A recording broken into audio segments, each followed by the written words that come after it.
बिस्मिल्लाहिर्रहमानिर्रहीम। अस्सलाम वालेकुम, मैं हूं फ़हीम अहमद। पाकिस्तान में खिलाफत का निज़ाम नाफिज करने की ख्वाहिश हमेशा से एक मखसूस तबके में मौजूद रही। इस ख्वाहिश के हवाले से सियासत भी होती रही है, नारे भी लगते रहे हैं और कुछ लोग तो इसे अपने ख्वाबों की ताबीर समझते रहे। लेकिन आज की इस वीडियो में हम एक ऐसी खुफिया बगावत को डिस्कस करने जा रहे हैं जो अगर कामयाब हो जाती तो शायद पाकिस्तान का हाल आज सूडान, शाम या अफगानिस्तान से ज्यादा मुख्तलिफ ना होता। ये वो साजिश थी जिसका मकसद सिर्फ हुकूमत गिराना नहीं था, बल्कि पाकिस्तान के पूरे आईनी ढांचे को जड़ से उखाड़ फेंकना। इस मंसूबे के तहत सिर्फ वजीर आजम और सदर को ही नहीं बल्कि आर्मी चीफ और कोर कमांडर्स को रास्ते से हटाना था और फिर पाकिस्तान में खिलाफत नाफिज कर एक शख्स को अमीरुल मोमिनीन के मनसब पर बैठाना। वो अमीरुल मोमिनीन बनने का ख्वाहिशमंद कौन था और कैसे कस्टम और मिलिट्री इंटेलिजेंस ने सारी साजिश नाकाम बनाकर पाकिस्तान के आर्मी चीफ, कोर कमांडर्स, सियासी क़यादत को बचाया, आइए जानते हैं। ये दास्तान है ऑपरेशन खिलाफत की, पाकिस्तान के अंदर होने वाली वो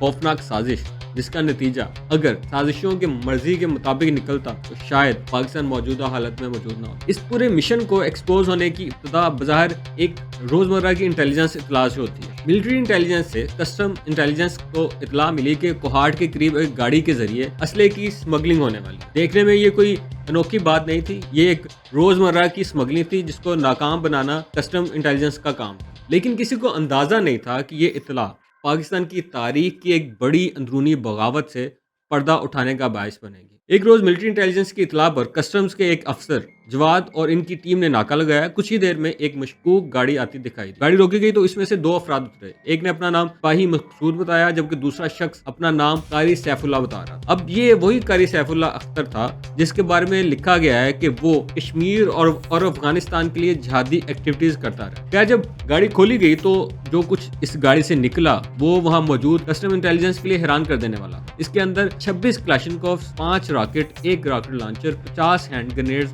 और दीगर असलाह मिली। हालात से मालूम हो रहा था कि ये कोई आम स्मगलिंग नहीं थी, ये किसी बहुत ही बड़ी साजिश का सुराग। जैसे मैंने पहले कहा कि ऐसा नहीं था कि किसी को इस स्मगलिंग की इत्तला नहीं थी, लेकिन शायद इस वक्त तक किसी को ये मालूम नहीं था कि इसके पीछे की कहानी क्या थी। या ये भी हो सकता है कि कोई पहले ही इस पूरे खेल को दूर से देख रहा हो लेकिन असल कहानी के एक्सपोज होने का इंतजार कर रहा हो कि कब दीगर तफसील आगे आएगी। जब इन्वेस्टिगेशन आगे बढ़ी तो पता चला कि असला खरीदने के लिए पैसे किसी आम स्मगलर या जिहादी ने नहीं दिए थे बल्कि खुद फौज के अंदर से आए थे। असला दरा आदम खेल के एक दुकानदार से खरीदा गया था। इसे कोहाट पहुंचाने की जिम्मेदारी एक साद रसूल नामी शख्स के सुपुर्द। इस सारी साजिश के आम किरदार ब्रिगेडियर मुस्तंसर बिल्ला का दावा रहा है कि मुखबरी भी इसी साद रसूल ने की। अब आप यकीनन सोच रहे होंगे कि और ये आपके जहन में सवाल आ रहे होंगे कि इस असले से किस पर और किस तरह हमलावर होना था और तैयारी क्या थी। इस साजिश का असल मास्टरमाइंड कौन था और पाकिस्तान में अमीरुल मोमिनीन बनने का ख्वाहिशमंद आखिर था कौन। तो जवाब यह है कि इस पूरे मंसूबे का मकसद मेजर जनरल जहीरुल इस्लाम अब्बासी को अमीरुल मोमिनीन बनाना था। General Abbasi Pakistani army chief के साबिक अफसर थे लेकिन बरसों से इस ख्वाब में मुबतला थे कि वो पाकिस्तान में खिलाफत कायम करेंगे। असल मंसूबा कुछ यूं था कि सितंबर 1995 में GHQ रावलपिंडी में army chief general Abdul Waheed Kakar की सरबराही में होने वाली कोर कमांडर कॉन्फ्रेंस के दौरान आर्मी चीफ समेत तमाम कोर कमांडर्स को गिरफ्तार करना। इसके बाद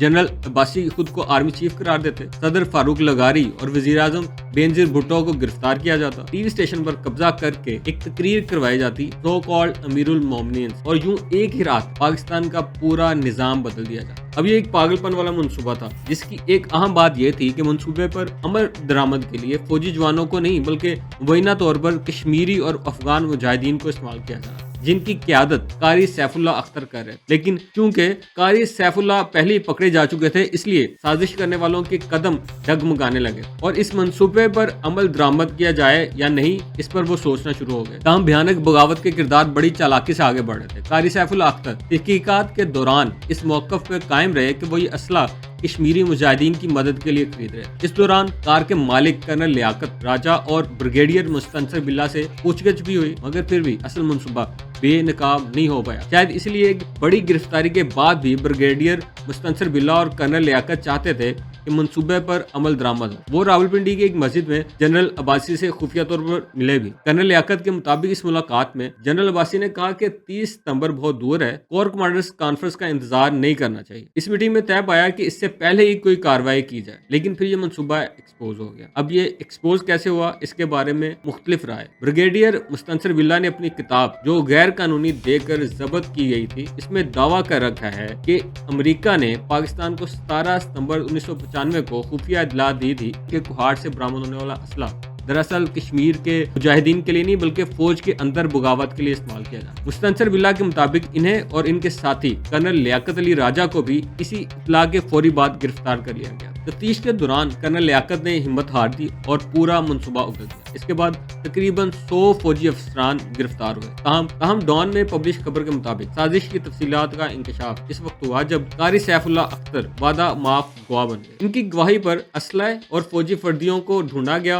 और एक बड़ा जखीरा था उसे जब्त कर लिया। खैर इंकशाफ जैसे भी हुआ, लेकिन अगले चंद रोज में ब्रिगेडियर मुस्तनसर बिल्ला को बताया गया कि ऑपरेशन खिलाफत खत्म हो चुका है। यूं वो मंसूबा जो पाकिस्तान में एक बड़ी बगावत और इंतशार का बाइस बन सकता था, वो नाकाम बना दिया। दिलचस्प बात यह है कि वज़ीर-ए-आज़म बेनज़ीर भुट्टो को इब्तिदा में इस साजिश की खबर नहीं थी, जबकि जब गिरफ्तारियां हो चुकी तो आईबी चीफ और फिर आर्मी चीफ वहीद काकड़ ने इन्हें पूरी सूरत-ए-हाल से आगाह किया। लिखा गया है कि बेनज़ीर भुट्टो हैरान जरूर हुई, मगर इनके चेहरे पर खौफ न आया। उन्होंने सिर्फ ये कहा कि न जाने कोई ऐसा कैसे सोच सकता है। फौज की तरफ से कार्रवाई के नतीजे में मेजर जनरल ज़हीरुल इस्लाम अब्बासी, ब्रिगेडियर मुस्तनसर बिल्ला, 2 कर्नल और 38 दीगर अफराद को फील्ड कोर्ट मार्शल की कार्रवाई में सजाएं सुनाई गई। कारी सैफुल्लाह अख्तर ने भी कैद काटी, ताहम सिविलियन होने के बायस फील्ड जनरल कोर्ट मार्शल की कार्रवाई से बचे। मेजर जनरल ज़हीरुल इस्लाम अब्बासी 2002 में रिहा हुए और 2009 में वफात पा गए। मुस्तनसर बिल्ला ने रिहाई के बाद 2008 में ऑपरेशन खिलाफत और जमहूरियत कुफर खिलाफत फर्ज है के उन्वान से किताबें भी लिखी जो अब दस्तयाब नहीं है। कारी सैफुल्लाह रिहाई के बाद अफगानिस्तान, दुबई वगैरह में रहे। 2007 में बेनज़ीर भुट्टो की शहादत के बाद इन्हें गिरफ्तार करके पूछताछ की गई। बाद में वो दोबारा